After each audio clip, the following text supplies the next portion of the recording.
Good morning 11th class students. हमने last lecture में thermodynamics start किया था।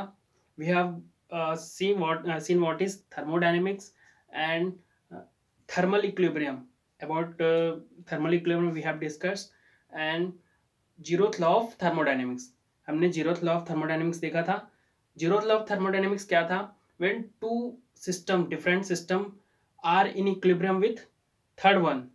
अगर तीन सिस्टम ले रहे हैं, कोई दो सिस्टम तीसरे सिस्टम के साथ इक्विलिब्रियम कंडीशन पर हैं, तो ये जो पहले दो सिस्टम हैं वो भी एक दूसरे के साथ में इक्विलिब्रियम कंडीशन में होंगे।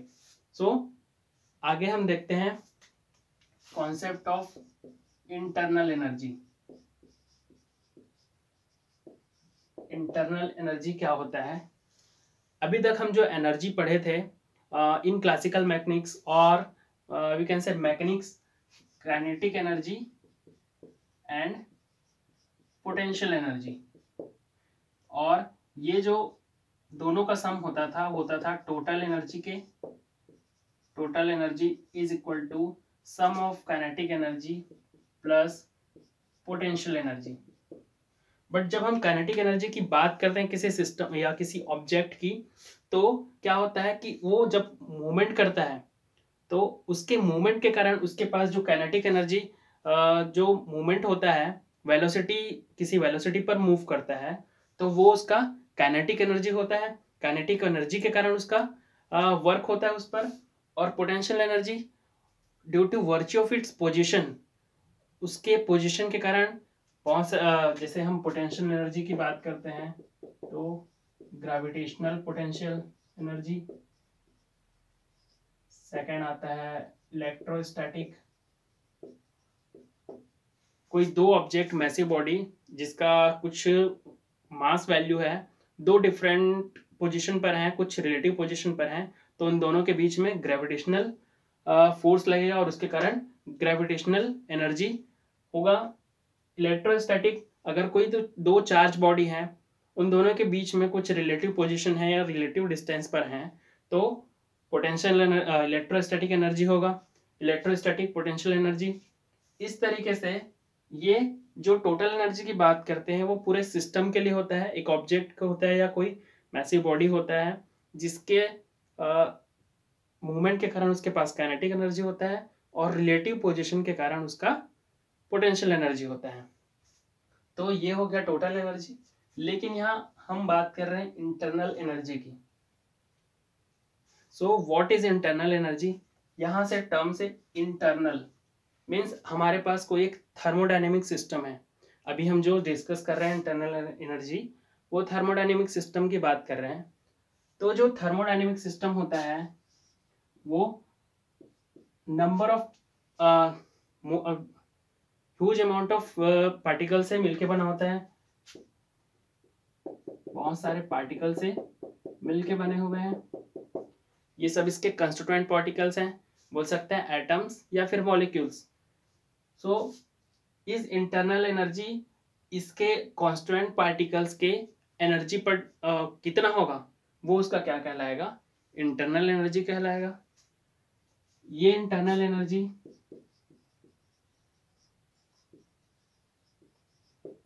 ये बोल सकते हैं कि इस कॉन्स्टिट्यूएंट पार्टिकल, चूंकि ये एक दूसरे से रिलेटिव पोजीशन पर फिक्स हैं या मूवमेंट कर रहे हैं, अगर ये इसके अंदर जो कॉन्स्टेंट पार्टिकल्स हैं, एटम्स या मॉलिक्यूल्स, एक दूसरे के रिस्पेक्ट में किसी एक पोजीशन पर हैं, तो उस पोजीशन के कारण उस पर क्या आएगा? पोटेंशियल एनर्जी आएगा। और चूंकि मूवमेंट कर रहे हैं किसी ड्रिफ्टिंग वेलोसिटी या ड्रिफ्ट वेलोसिटी से, सो उसके पास काइनेटिक एनर्जी आएगा। So internal energy is sum of kinetic energy and potential energy of constituent particle, या बोल सकते हैं internal energy of a system is sum of kinetic energy and potential energy of constituent particle, ये molecules हो सकते हैं, atoms हो सकते हैं। So this is the internal energy of the system. अब यहाँ देखते हैं कि जो इंटरनल एनर्जी है वो पोटेंशियल एनर्जी और काइनेटिक एनर्जी का सम है, तो इसको रिप्रेजेंट किया जाता है इंटरनल एनर्जी को, energy represented by capital U, represented by capital U। तो हम U को U is equal to E के प्लस ई पी, जहाँ ई के इसका हो जाएगा kinetic energy of constituent particles या मॉलिक्यूल्स ऑफ सिस्टम, और ये हो जाएगा potential energy of molecules of the system. Means internal energy is the sum of total kinetic energy and total potential energy of constituent particle or molecule of the system। so ये हो गया internal energy. अब इसको ideal gas के case में और real gas के case में देखते हैं कि किस तरीके से इसका इंटरनल एनर्जी दोनों के लिए क्या क्या होता है। For ideal gas,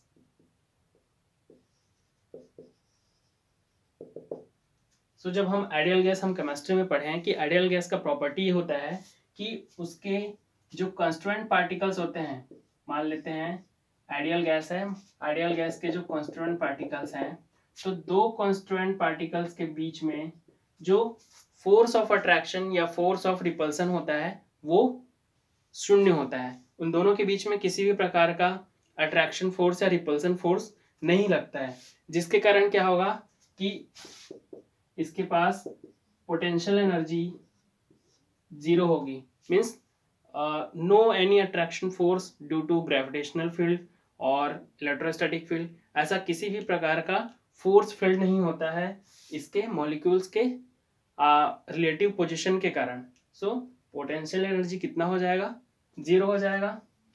so for ideal gas the internal energy of system, या ये बोल सकते हैं the internal energy of ideal gas is the total kinetic energy, क्योंकि पोटेंशियल एनर्जी क्या है, जीरो है। Total kinetic energy of constituent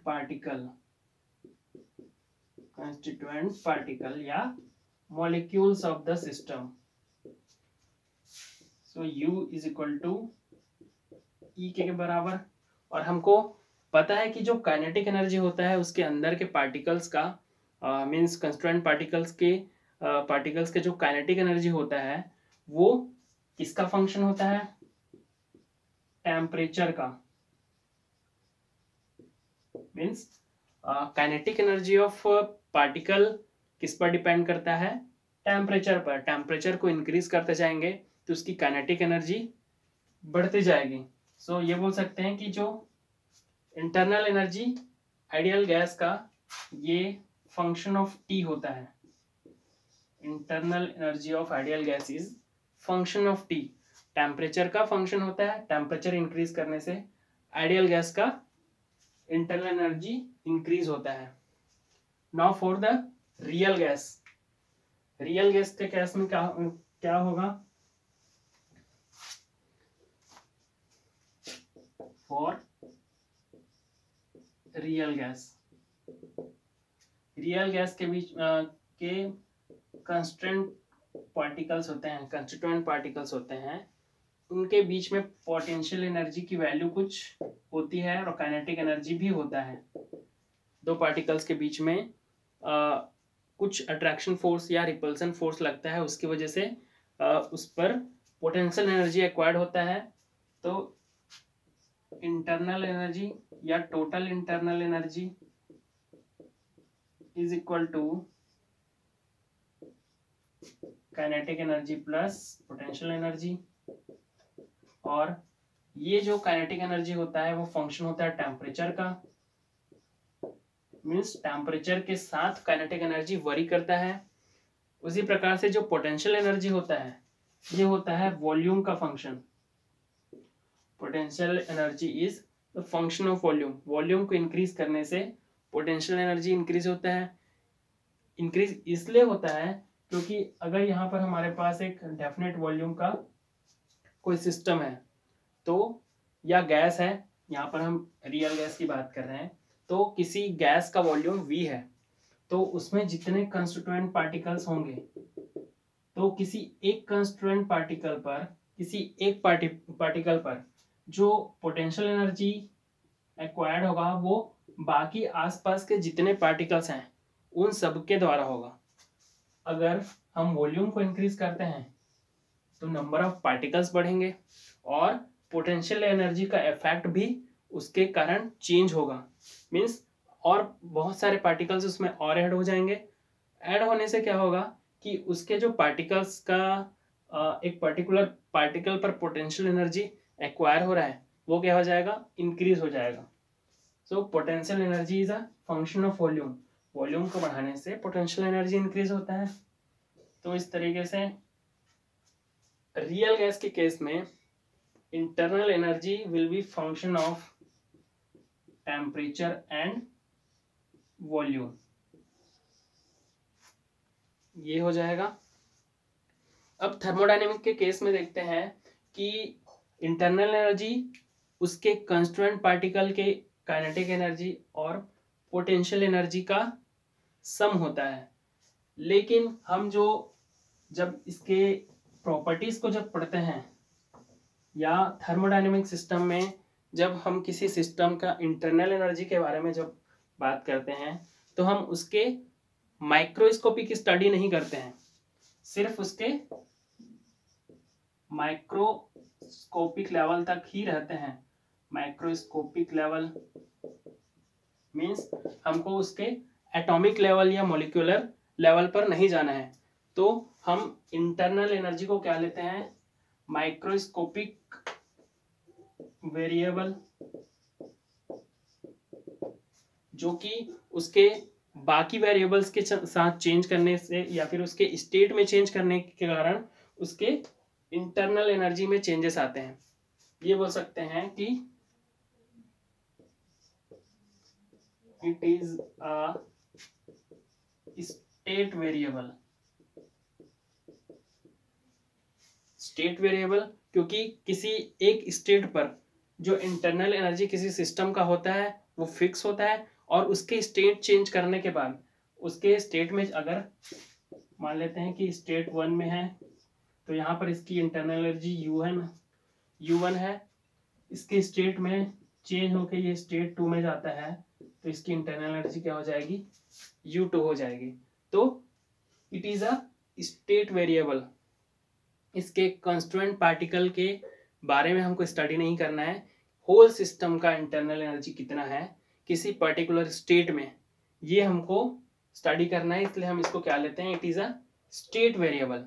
पूरे सिस्टम के अंदर में जो कांस्टेंट मॉलिक्यूल्स हैं उसके काइनेटिक एनर्जी और पोटेंशियल एनर्जी के सम का जो वैल्यू है वो उसका इंटरनल एनर्जी है, लेकिन वो किसी पर्टिकुलर स्टेट पर कांस्टेंट है।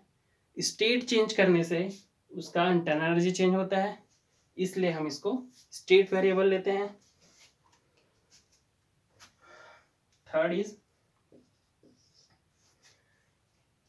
It is a state function, या ये भी बोल सकते हैं ये एक स्टेट फंक्शन है। स्टेट फंक्शन इसलिए है क्योंकि it does not depend upon the path of change of state. अगर मान लेते हैं कि इस तरीके से समझते हैं, ये स्टेट 1 है, या इसी में समझ लेते हैं कि ये स्टेट 1 है S1 एंड ये स्टेट 2 S2 है।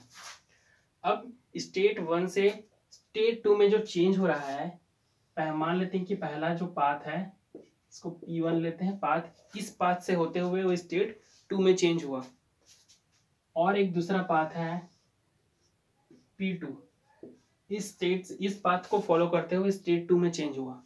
तो जो इसका जो इंटरनल एनर्जी है, यहाँ पर U1 है और यहाँ पर U2 है, और ये U1 और U2 ये किस पाथ को फॉलो करते हुए U2 पर आया है, या S1 से S2 पर किस पाथ को फॉलो करते हुए गया है, इस पर डिपेंड ना करते हुए सिर्फ किस पर डिपेंड करेगा, S2 पर, कि ये कौन से स्टेट पर है, इस पर डिपेंड करेगा। इसलिए इसको स्टेट फंक्शन कहा जाता है। It does not depends upon the path that it followed।